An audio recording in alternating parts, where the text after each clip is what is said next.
रास्ते पे रहने वाला एक साधारण नाई मंडेला, जिसकी समाज के सामने कोई हैसियत नहीं थी। लोग उसे देख नाक भौं सिकोड़ने लगते थे। लेकिन ऐसा अचानक क्या हो गया कि सब मंडेला को पलकों पे उठाकर रखने लगे। ऐसा मंडेला ने उन पर क्या जादू कर दिया? पूरी कहानी सुने। पसंद आई तो जरूर ज्यादा से ज्यादा लाइक, शेयर, कमेंट भी करें दोस्तों। मैं इस तरह की अलग अलग खूबसूरत कहानियां आपको सुनाती रहती हूँ, लेकिन कुछ दोस्त अभी भी ऐसे हैं जो कहानी तो सुनते हैं पर सब्सक्राइब नहीं करते। अब की बार सब्सक्राइब भी पक्के से करते। 2021 की superhit South Indian movie Mandela, director Madonne Ashwin, IMDb rating 8.4। चलिए अब जरा मंडेला की जिंदगी में झांकते हैं।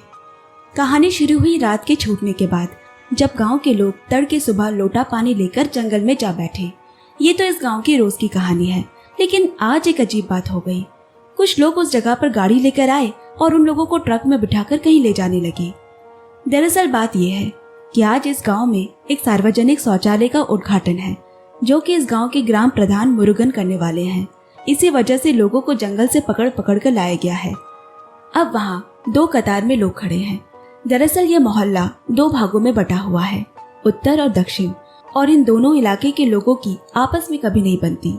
इसी वजह से यहाँ ग्राम प्रधान मुरुगन ने भी 2 शादियाँ की है, एक उत्तर के मोहल्ले से और एक दक्षिण से। उसकी दोनों पत्नी से एक एक लड़के हैं जो अपनी अपनी माँ को ही समर्थन करते हैं, तो जाहिर सी बात है उन दोनों की भी आपस में कभी नहीं बनी।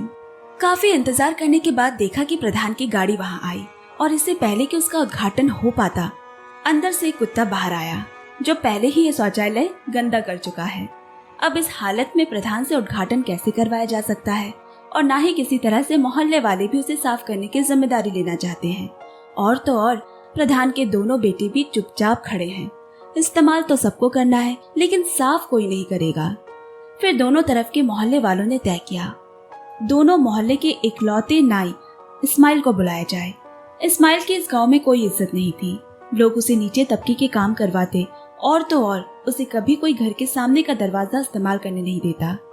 फिर भी वो मस्त मौला आदमी है, रोज कमाकर खाने वालों में से है। उस दिन भी वो अपनी दुकान बंद कर एक पेड़ में झूला डालकर सो रहा था कि उसका एकमात्र चेला हीरो आलम ने उसे नीचे से ऊपर पत्थर फेंक कर जगाया।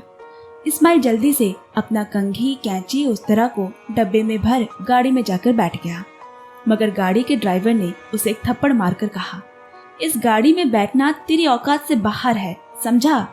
अब बेचारा इस्माइल और उसका चेला उस गाड़ी के पीछे पीछे दौड़ने लगे।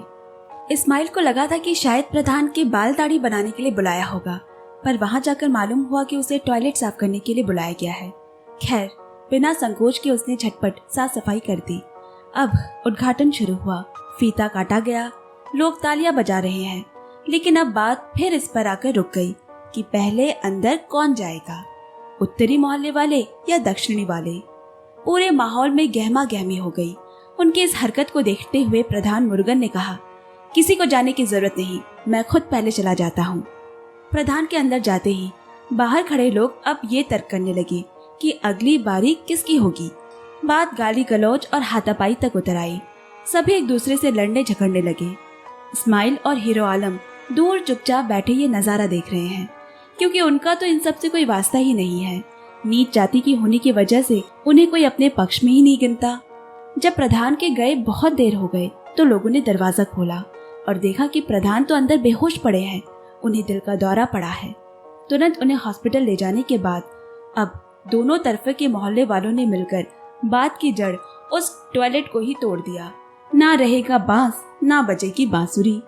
इस्माइल का एक सपना है कि वो एक दिन अपनी दुकान खोलना चाहता है, जिसके लिए वो पाई पाई रुपए जोड़ रहा है, और जमा पैसे वो जिस पेड़ के नीचे काम करता है उसी के एक खोखली डाली में छुपा कर रखता है। लेकिन एक दिन गजब हो गया, उसके पैसे किसी ने वहां से चुरा लिए। वो जल्दी से हीरो आलम को बुला लाया। वो बोला, कल मैंने देर शाम इसाकी को इस पेड़ के नीचे घूमते हुए देखा था, उसके अलावा ये काम किसी और का नहीं हो सकता। इसके बाद दोनों मिलकर इसाकी के पास गए, लेकिन उसने साफ इनकार करते हुए कहा, अगर तुम्हारे पैसे इतने ही जरूरी थे तो उसे पेड़ के तने में क्यों छुपा कर रखा, किसी पोस्ट ऑफिस में क्यों नहीं जाकर जमा करा दिया। इसके बाद इस्माइल की हिम्मत नहीं हुई उसे और कुछ कहने की। अब वो डरते हुए पोस्ट ऑफिस पहुंचा। वहां उसे मालूम हुआ कि खाता खुलाने के लिए उसके पास पहचान पत्र होना चाहिए। स्माइल को तो ये भी नहीं पता कि पहचान पत्र होता क्या है। स्माइल हीरो आलम के साथ सरकारी दफ्तरों के चक्कर काटने लगा, लेकिन जहाँ कहीं भी वो गया उसे यही बताया जाता कि पहचान पत्र बनाने के लिए उसके आधार कार्ड की जरूरत है, आधार कार्ड के लिए राशन कार्ड की, और राशन कार्ड बनाने के लिए वोटर ID कार्ड की, और स्माइल के पास तो इनमें से कुछ भी नहीं। निराश होकर वो वापस पोस्ट ऑफिस गया। वहाँ की मैडम पार्वती ने पूरी बात सुनकर कहा, सबसे पहले तुम्हारी जन्म पत्र बनानी होगी, उसके बाद ही पहचान पत्र बन सकेगा। इसी के साथ एक और समस्या आ खड़ी हुई कि स्माइल को तो अपना असली नाम ही नहीं पता। उसे कोई पागल कहता है तो कोई मंदबुद्धि। पार्वती बोली, जाओ जाकर पहले बड़े बुजुर्गों से अपना नाम पता करके आओ। अब स्माइल निकल पड़ा अपने नाम का रहस्य मालूम करने, लेकिन कोई बता ही नहीं सका कि स्माइल के माँ बाबा ने उसका नाम असल में क्या रखा था। इधर ग्राम प्रधान से अस्पताल में मिलने शहर से MLA आए हैं। उनका कहना है कि जल्द ही पंचायती चुनाव होने जा रहा है, जिसके लिए सरकार 5 करोड़ भेजने वाली है। अब सियासत करना तुम्हारी बस की बात नहीं लगती, इसीलिए तुम अपने दोनों बेटों में से किसी एक को चुन लो। ये सुनते ही वहाँ खड़े दोनों लड़के पंचायती चुनाव में उतरने के लिए तैयार हो गए। अब यहाँ स्माइल ने जब अपने नाम की परेशानी पार्वती से आकर कही तो उन लोगों ने ही खुद से ही उसका नामकरण करने का फैसला किया। काफी देर तक स्माइल के चेहरे से मिलाकर अलग अलग नाम ढूंढे गए, सलमान खान, शाहरुख खान, विराट कोहली और ना जाने क्या क्या, मगर किसी से स्माइल का कोई मेल नहीं। तब एक चिट्ठी के स्टैम्प पे नजर पड़ते ही पार्वती बोली, तुम्हारा नाम आज से मंडेला होगा। ऐसा क्यों पूछने पे वो बोली, क्योंकि ठीक तुम्हारी तरह नेल्सन मंडेला भी अपनी पहचान पाने के लिए लड़े थे। कुछ दिनों में उसकी फोटो बनकर आ गई और पहचान पत्र का आवेदन भी दे दिया गया। अब यहाँ प्रधान मुरुगन के सामने उसके दोनों बेटे अपने अपने गुंडों की टोली लेकर खड़े हैं। उन्हें दोनों में से किसी एक को अपने उत्तराधिकारी के रूप में चुनना होगा। प्रधान ने सबसे पहले छोटे बेटे मादी से पूछा, प्रधान बनकर तुम क्या करोगे? मादी बोला, मैं 7 दिनों तक लगातार जश्न रखूंगा। फिर बड़े बेटे रत्नाम से भी यही पूछा गया तो वो बोला, सबके खाते में मैं 15,000 रुपए जमा करवाऊंगा। ये सुन मादी बोला, मैं भी 20,000 रुपए करवा दूंगा। फिर रत्नाम बोला, मैं 25, फिर 30। ऐसा करते करते ग्राम प्रधान ने गुस्से में कहा, तुम दोनों में से कोई भी ग्राम प्रधान बनने योग्य नहीं हो। लेकिन कुछ दिनों बाद दोनों बेटों ने ही चुनाव आयोग के दफ्तर जाकर निर्वाचन के लिए अपना नाम रद्द करवा दिया। बड़े बेटे रत्नाम को नारियल चिन्ह मिला और छोटे बेटे मादी को रोड रोलर। इसके बाद ही शुरू हो जाता है चुनाव में जीतने के लिए प्रचार प्रक्रिया, जिसमें आप लोगों को भी बड़ा मजा आएगा। दोनों बेटे अपने अपने तरफ के लोगों की एक सूची तैयार करते हैं। छोटा बेटा मादी माँ के साथ घर घर वोट मांगने गया। उसकी माँ ने हर घर में एक 20 रुपए का नोट दिया, जिसका सीरियल नंबर वो लिख लेती है, और फिर बोली, जिस दिन मादी चुनाव जीतेगा वो लोग ये नोट लेकर उसके पास आएंगे और फिर वही सीरियल नंबर मिलाने के बाद उन्हें 2,000 रुपए का नोट दिया जाएगा। उनकी उंगलियों पे लगे निशान से उन्हें पता भी चल जाएगा कि कौन वोट देने गया था, कौन नहीं। यहाँ दूसरी तरफ रत्नाम अपनी पत्नी के साथ लोगों के घर गया, जहाँ उसने घर की औरतों को सिंदूर देकर वचन लिया कि वो रत्नाम को ही वोट देगी, क्योंकि औरतें कभी अपने पति की झूठी कसम नहीं खा सकती। और तो और कोई एक चीज बाकी नहीं जिसमें उनका चुनाव का प्रचार का इश्तिहार ना दिया गया हो। यहाँ तक कि ग्राम से गए विदेशियों को जबरदस्ती वापस बुलाकर उन्हें उनके ही घर पे बंदी बना लिया गया। चुनाव होने तक वो देश छोड़कर नहीं जा सकते। एक दिन रत्नाम ने वोट देने वाले लोगों का अंदाजा लगाया तो उनके आंकड़े प्राय बराबर है। बस मादी एक बूढ़ी महिला की वजह से 1 वोट से आगे है। रत्नाम ने तुरंत वोट की गिनती बराबर करने के लिए उस बुढ़िया को मारने के लिए गुंडे भेजे, लेकिन वहाँ पहले से ही मादी उसकी जान बचाने के लिए बैठा है, क्योंकि उसे भी अंदाजा था कि रत्नाम उसे मारने वहाँ जरूर आएगा। लेकिन उसी दिन वो बूढ़ी महिला चल बसी। अब दोनों एक दूसरे के मोहल्ले के वोटर्स को गैरकानूनी ढंग से खरीदने की कोशिश करने लगे, मगर कोई पैसे लेने को तैयार नहीं हो रहा, क्योंकि किसी तरह ये बात सामने आ गई तो मौत पक्की है। कोई रास्ता ना पाकर वो वापस अपने पिता ग्राम प्रधान के पास गए, मगर उन्होंने इस बार भी दोनों को गलिया कर वहां से भगा दिया। हालत ये हो गई है कि दोनों गुटों के बीच बात हाथापाई पे उतर आई। तभी स्कूटर लिए एक डाकिया आया। वो मंडेला नाम के किसी व्यक्ति का वोटर ID कार्ड लेकर आया है। अब सारा गांव मिलकर उसी पेड़ के नीचे खड़ा है जिस पे मंडेला झूला लगाकर सोता है। वो उसके उठने का इंतजार कर रहे हैं। काफी देर बाद हीरो आलम ने उसे पत्थर फेंक कर उठाया। कल तक जिस गाड़ी में बैठने पे उसे मारा गया था, आज उसी गाड़ी पे वो पैर रखकर नीचे उतरा।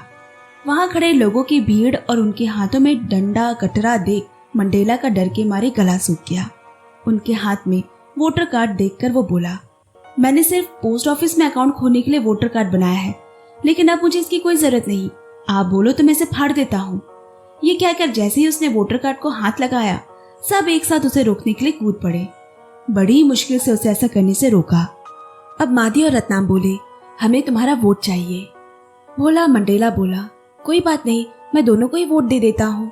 मगर ऐसा हो नहीं सकता, उसे तो किसी एक को ही अपना वोट देना होगा। मादी उसके लिए आईना ले आया। रत्नाम भी कहाँ पीछे रहने वाला है, उसने उसकी कुर्सी बदलकर नई ले आया। मंडेला से फिर पूछा गया कि अब वो किसको अपना वोट देगा। मंडेला कभी आईने को देखता तो कभी कुर्सी को। वो कुछ निश्चित नहीं कर पा रहा देख रत्नाम के आदमी को गुस्सा आ गया। अगर तूने नारियल के निशान पर वोट नहीं दिया तो तेरा दोनों पांव तोड़कर हाथ में दे दूंगा। अब वही खड़े मादी ने मंडेला के कंधे पर हाथ रखते हुए कहा, मेरे रहते से हाथ लगाना तो दूर, कोई आंख उठाकर भी नहीं देखेगा। अब तक जो लोग उससे सीधा मुंह बात तक नहीं करते थे, उसे घर के अंदर नहीं बुलाते थे, आज उसके कंधे पर हाथ रख रहे हैं। बात को संभालते हुए रत्नाम ने कहा, तुम चिंता मत करो मंडेला, अभी 1 महीना है तुम्हारे पास। अच्छे से सोच विचार कर लो कि किसको वोट देना है।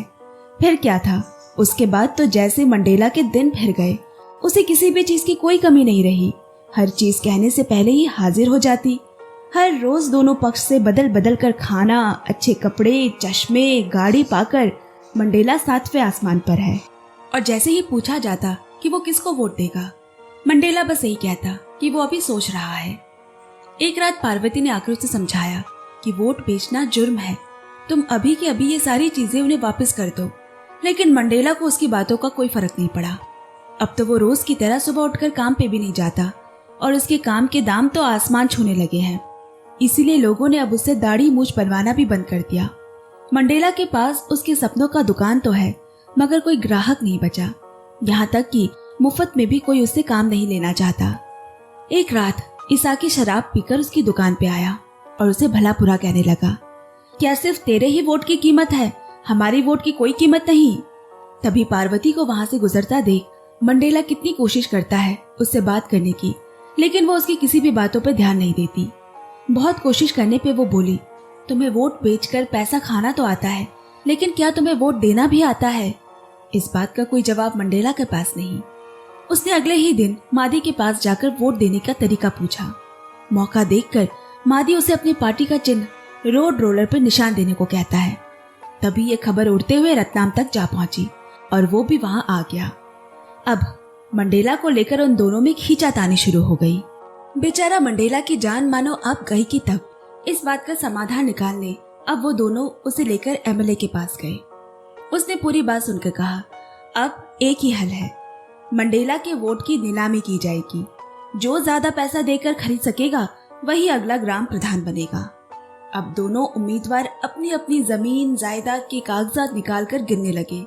अगले दिन सारा गांव इकट्ठा हुआ। मंडेला को बीच में बिठाया गया और नीलामी शुरू हुई।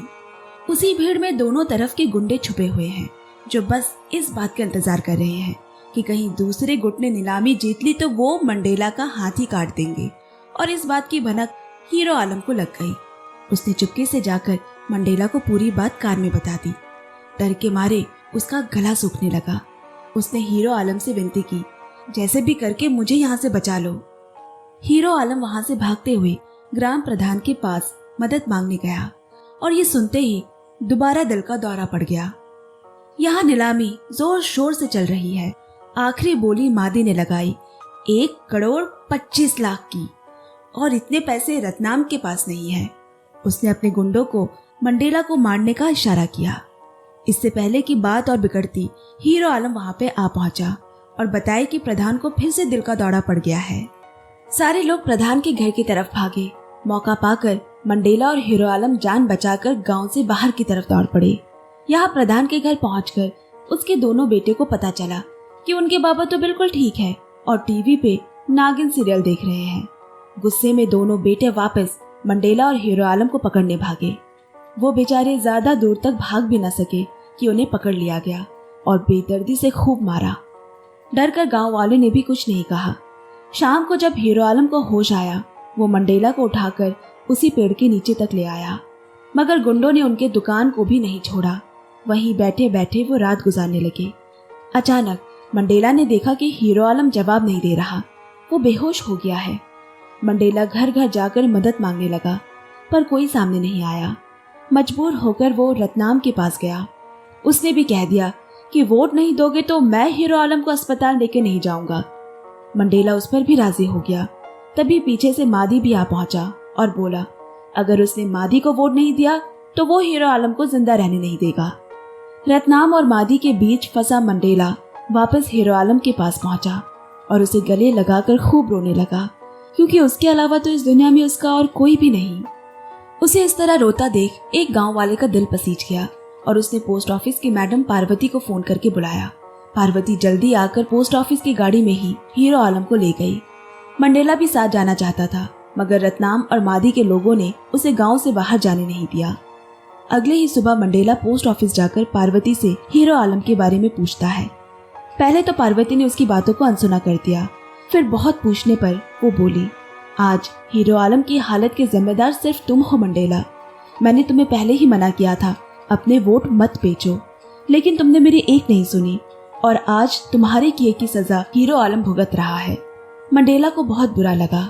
कुछ दिनों तक हीरो आलम की कोई खबर न पाकर मंडेला अब काम की तलाश में निकला, लेकिन उसे कोई काम पे नहीं रखना चाहता। धीरे धीरे उसे खुद पे धिक्कार होने लगा। जिंदगी से थक हार कर वो आधी रात जंगल की ओर चला गया। उसकी वोट की जितनी कीमत है, उसके सामने तो उसकी 2 पैसे की कीमत नहीं। गुस्से में आकर उसने वोटर आईडी कार्ड दूर फेंक दिया और खुदकुशी करने की कोशिश की, मगर तभी झाड़ी के पीछे से कुछ आवाज सुनाई पड़ी और वो डर गया। जैसे ही वो उस ओर बढ़ने लगा, तभी एक महिला की आवाज आई, रुको भैया, इस तरफ मत आना। गांव में टॉयलेट ना होने की वजह से हम घर की औरतों को यहाँ आना पड़ता है, क्योंकि शाम में लोफर लड़के शराब पीकर घूमते हैं और भोर के वक्त गांव के मर्द यहाँ आते हैं, तो हमें बीच का समय आधी रात को ही आना पड़ता है। सुना है आपके वोट की बहुत ताकत है, आप उन लोफर लड़कों का कुछ बंदोबस्त क्यों नहीं करते? बड़ी मेहरबानी होगी आपकी। ये सुनकर मंडेला के दिमाग में एक बात आई और उसने तुरंत फेंकी हुई वोटर कार्ड ढूंढ निकाला। अब वो सीधे मादी के घर जाकर बोला कि उसे बाहर टॉयलेट जाने में तकलीफ होती है, इसलिए ग्राम पंचायत द्वारा बनाया गया टॉयलेट अगर वो फिर से बना देता है तो वो उसे ही वोट देगा। रात के इस वक्त नींद से उठा मादी ये बात सुनकर बौखला गया और मंडला को खूब मारा, फिर उसे जानवरों के साथ बंद कर दिया। तड़के सुबह एमएलए मादी के घर पहुंचा और बोला, मुझे रतनाम ने बताया कि तुमने कल मंडेला को बहुत मारा और उसे अपने पास बंदी बनाकर रखा है।